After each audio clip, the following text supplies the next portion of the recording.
Você está dizendo o nome do Senhor, irmão. Você está assumindo, verbalizando algo que você não é.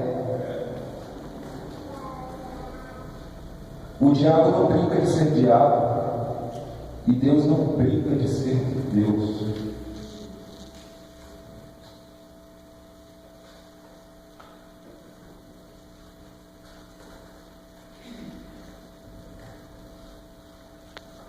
A gente olha para trás, contempla aquela luz vindo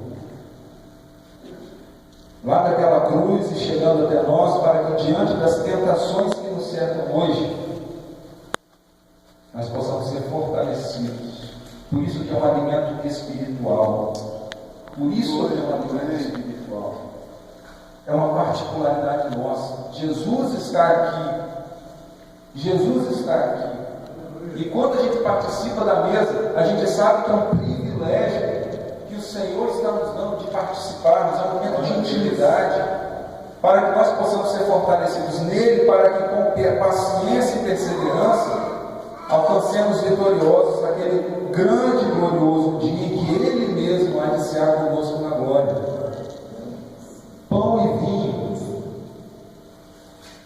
Por que pão e vinho? Quando a gente estuda as Escrituras, a gente vai perceber que o pão está ligado às nossas necessidades diárias. O pão nosso de cada dia. A nossa suficiência. Se Jesus vem como o pão vivo do céu, Jesus vem como a nossa suficiência. Ele nos basta. Ele nos preenche, Ele nos completa. A minha graça, a minha porção, a minha presença. E por que o vinho? Vinho na Escritura, está na forma de abundância, gordura, prosperidade, alegria, satisfação, banquete. Representa aquilo que está acima e além das necessidades. Jesus vem com o pão, mas também vem com o sangue. É por isso que quem não é aprovado no pão morre no sangue, porque não suporta. É glória, é peso demais, é forte demais. O vinho na ceia do Senhor simboliza o fato de que Cristo não é apenas a necessidade básica, mas a gordura, a prosperidade. Ou para colocarmos de uma forma diferente, o vinho tem a capacidade de nos lembrar que Deus em Cristo Jesus é aquele que é poderoso para fazer muito mais, abundantemente, além daquilo que pedimos ou pensamos, segundo o poder que em nós opera. Amém. Mateus 26, 28 diz: porque isto é o meu sangue, o sangue da nova aliança, derramado em favor de muitos, para a remissão de pecados. Quando a gente junta os dois, pão e vinho, nos lembram mais uma vez que Cristo é tudo. Ele é o alfa e o ômega da nossa salvação. Não temos nada sem Ele, e com Ele nós temos tudo. Ele e somente Ele é digno. Ele é a nossa suficiência. Ele é a nossa prosperidade. Ele é a nossa riqueza. Ele é a nossa pedra angular. Ele é a nossa coluna. Glória a Deus. O escritor aos Hebreus nos diz que em um determinado tempo lá atrás, sangue de bode, de carneiro, de cordeiro era suficiente para perdoar pecado.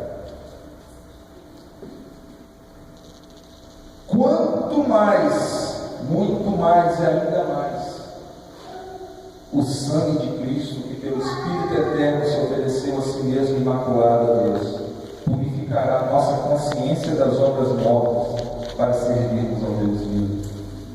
Quanto mais, glória a Deus, quanto mais.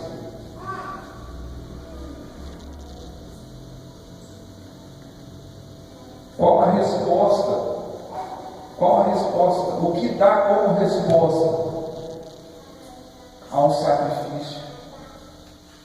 O que dá como resposta placa dizendo: nós temos compromisso com o reino do Senhor nessa terra.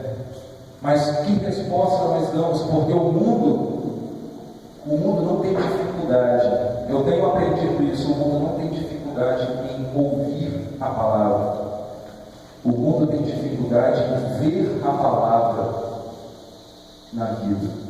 O mundo está cansado de ouvir e saber que não é verdade isso na vida da pessoa.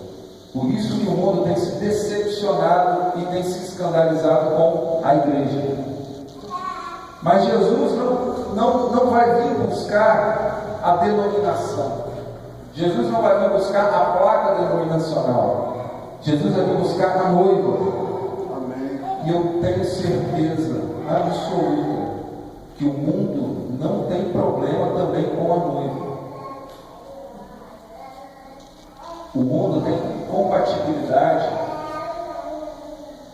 com a hipocrisia. É você querer levantar uma bandeira daquilo que você não é. Porque quando você levanta a bandeira daquilo que você é, não é você que vai, é o Espírito Santo que vai e faz através de você. É por isso que você convence, o Espírito Santo convence através de você, até se você abrir a boca. A pessoa olha para você e já sente algo diferente, porque literalmente você já morreu. Quem está atuando ali é o Espírito Santo. Ao desfrutar da ceia, que nós possamos buscá-lo com o coração íntegro e gozá-lo em toda a sua plenitude, não confiando em nós mesmos. Ele é o Alfa e o Ômega, e Ele prometeu que Ele há de cumprir o seu propósito até aquele grande dia. Nas nossas vidas, na vida de cada um aqui. Deus, eu tenho absoluta certeza, Ele não criou, Ele não concebeu a vida de cada um aqui para ficar num banco de igreja. Nós tivemos o privilégio de estarmos no Rio, agora na abertura das Olimpíadas, fazendo um discipulado, evangelismo mesmo na abertura.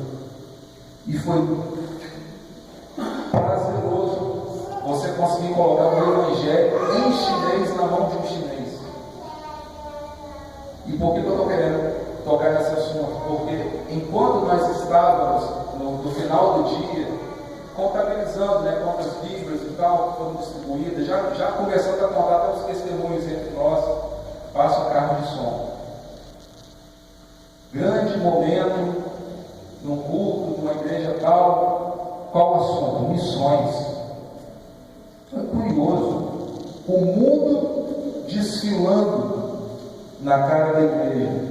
E a igreja se trancando em 4 paredes para estudar sobre missões. Ficou impraticável. Não deu para eu entender.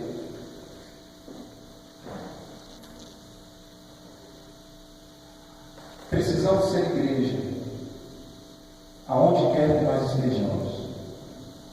Mas o ser igreja carece de nós sermos, como Paulo falou. Paulo não vai para Roma, Paulo, eles vão te matar. E Paulo fala: meu amigo, já estou morto. Eu já estou morto. Tudo que eu conquistei, eu faço refúgio. É Ele, por Ele, é para Ele. Tudo é dele. Quando a gente atingirmos essa intimidade, essa liga com o Espírito Santo, a gente não vai precisar nem abrir a boca. A gente não vai precisar fazer nada. Como diz, a gente não vai, literalmente não vai precisar fazer nada.